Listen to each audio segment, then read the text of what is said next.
grande figure de la gauche latino-américaine, un grand poète qui a écrit pas seulement des poèmes, il a écrit plus de 80 livres, des essais, des romans, des nouvelles, des articles de presse, des critiques littéraires, du théâtre. Il a quasiment tout écrit. Et il a été très très peu traduit en français. Parce que l'homme était une personne très engagée à gauche. Et pour les bien-pensants, c'est un crime. Alors, nous avons décidé de lire ces poèmes parce que, entre autres, le président Chavez aimait beaucoup la poésie, et particulièrement la poésie de Mario Benedetti. Et d'ailleurs, Mario Benedetti a été décoré au Venezuela quelque peu de temps avant qu'il décède. Il est décédé en mai 2009. Et alors, il nous semblait que c'était la meilleure façon de lui rendre hommage à travers la poésie. Il ne faut pas avoir peur, parce que Benedetti avait une poésie très proche du peuple, très proche des gens communs. Il ne cherchait pas des mots difficiles pour faire l'important. Et alors vous allez avoir en première ces poèmes-là, qui n'ont pas été traduits en français ni publiés. On les a traduits pour vous ce soir. Alors, nous avons compté avec la collaboration, qu'on remercie du fond du cœur, le comédien Olivier Lafrance et le musicien Andrés Varane. Alors, tous deux, en si peu de temps, ont travaillé.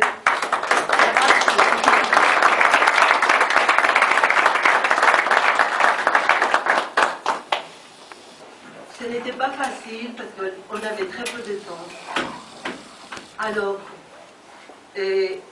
Olivier Lafrance, il est un comédien de Genève. Bien qu'il ne connaissait pas du tout Mario Benedetti, il s'est engagé à fond. Alors, comment on va procéder? Olivier Lafrance va commencer avec une première lecture. Un poème qui s'appelle La casa y el arriba, la maison et la brique. C'est une poésie qui a été publiée en 1975. Mais Mario Benedetti a pris beaucoup de temps pour écrire ce poème. Il est très long. Et c'est une sorte d'autobiographie de Mario Benedetti. Et à travers ce poème, on peut voir la situation en Amérique latine. Ces dures années, les années 60, les années 70. Mais ce n'est pas que de la tristesse que vous allez entendre, que vous allez ressentir. Parce que Mario Benedetti a toujours mis un peu d'espoir, un peu d'amour, un peu d'humanité dans ce poème.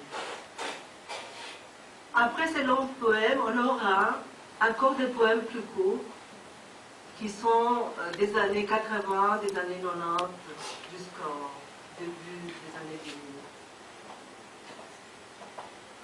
Ces poèmes-là sont des poèmes peut-être plus gais aussi, mais toujours aussi profonds, qui parlent à l'âme humaine. Alors voilà, je disais, Olivier Lafrance va commencer la lecture. Il y aura des pauses de 15 minutes à peu près, des pauses remplies de musique. La musique d'Andrés Varane. Alors je donne la parole à Olivier Lafrance.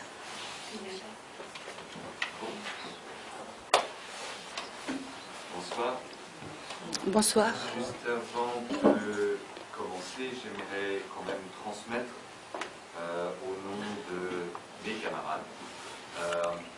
savez peut-être ou peut-être pas, les comédiens, les acteurs sont souvent très peu politisés, on va dire, que nous sommes peu au courant de ce genre de choses. Mais toutefois, j'ai la chance de travailler souvent avec Dominique Ziegler. C'est d'ailleurs par Dominique Ziegler que je suis arrivé ici.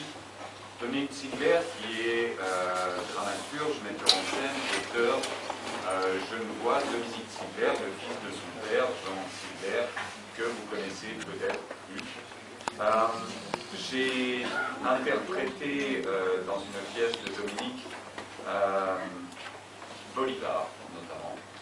C'était très très court, mais la pièce par contre parlait de la Colombie. La pièce s'appelait Patria Grande. Elle a été jouée au Théâtre Saint-Gervais en 2011.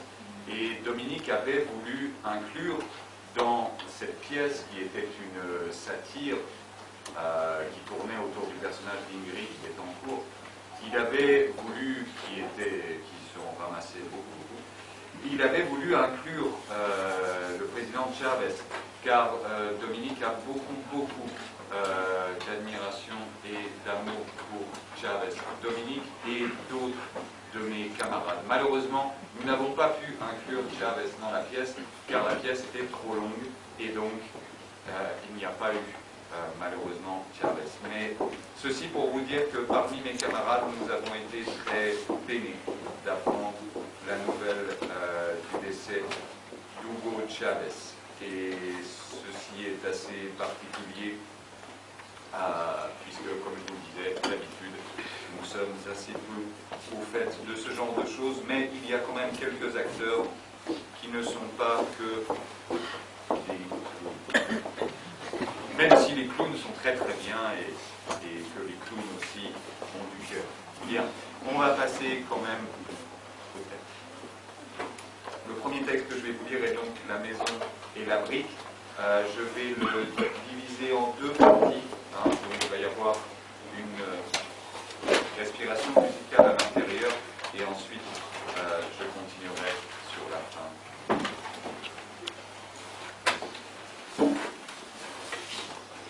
Je crois que ça va aller parce que je vous vois, ça me fait de la peine de mettre vos mains déposées. Tout le monde m'entend? Oui. À ceux qui, ici et ailleurs, vivent et se dépensent, meurent et renaissent, la maison et la brique. Je suis semblable à celui qui portait sa brique pour montrer au monde comment était sa maison. Bertolt Brecht. Quand la parole m'était confisquée, et quand on m'a même ôté l'horizon, quand je suis sorti en sifflant tout doucement, et quand je plaisantais avec le fonctionnaire de l'émigration, de la désintégration, et faisais un au revoir de la main à la famille restée fermement debout derrière les clôtures, aux amis qui survivaient, et un moteur, le droit, toussait fort, et l'hôtesse de l'air battait des cils, comme si elle me disait « Je te connais ». Moi, j'avais étudié une théorie de l'exil, mes puits d'exil, mais ce cursus ne m'a servi à rien. Comment savoir que les villes réservaient un quota de leur amour le plus austère à ceux qui arrivions avec la haine piétinant nos traces? Comment savoir qu'elles nous réservaient une place, malgré leur grande pénurie, et sans enquêter sur nos ferveurs, et moins encore sur nos groupes sanguins, pour nous transmettre leur joie et aussi leur catastrophe, pour que nous nous sentions comme à la maison. Comment savoir que moi-même j'allais trouver des draps propres, des petits déjeuners, des étreintes à Pueyrredon et French, à Canning et Las Heras, et au Lince, et au Barranco, et à Arequipa, aux 3600, et au Vedado, et n'importe où.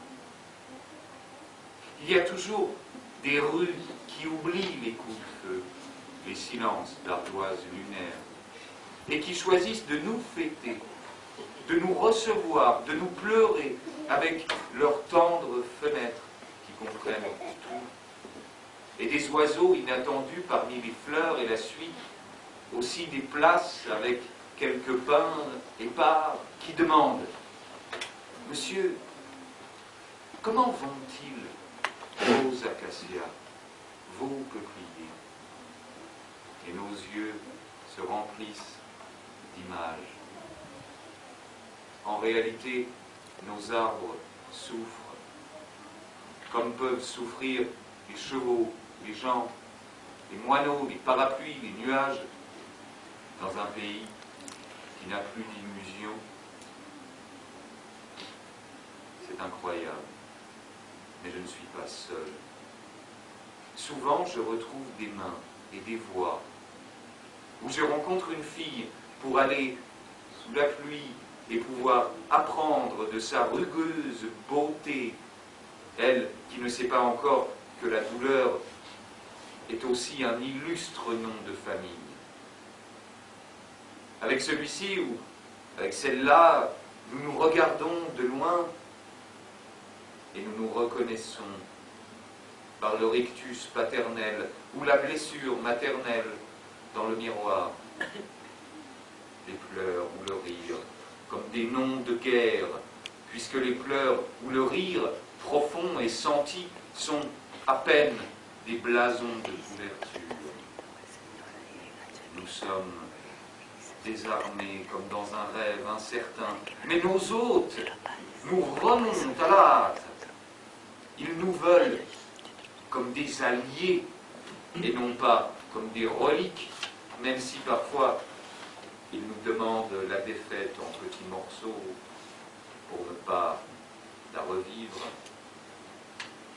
Nous allons, désarmés comme des chimères, mais nos hôtes nous posent des questions qui comportent leurs embryons de réponses et mettent leurs pigeons voyageurs et leurs devises à notre timide disposition. Et bien sûr, nous sommes effrayés par les mêmes paniques, nous tremblons des mêmes préoccupations. Dans la mesure que nous entrons dans la peur, nous perdons notre étrangeté. L'ennemi est un brouillard épais. Il est un commun dénominateur ou dénominateur plénipotentiaire. C'est bien de renouer avec l'ennemi. Autrement, il peut arriver qu'on se ramollisse en le voyant si odieux. L'ennemi est toujours le même cratère. Il n'y a pas encore de volcan éteint.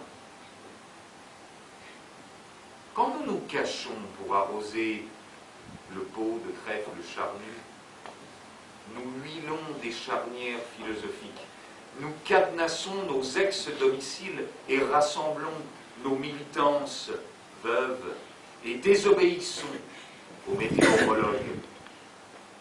Nous rêvons d'aisselles, de groupes de caresses.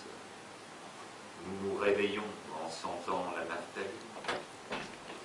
Tous les clochers nous émeuvent, bien qu'il dure un sombre après-midi, et que nous soyons détruits par le travail.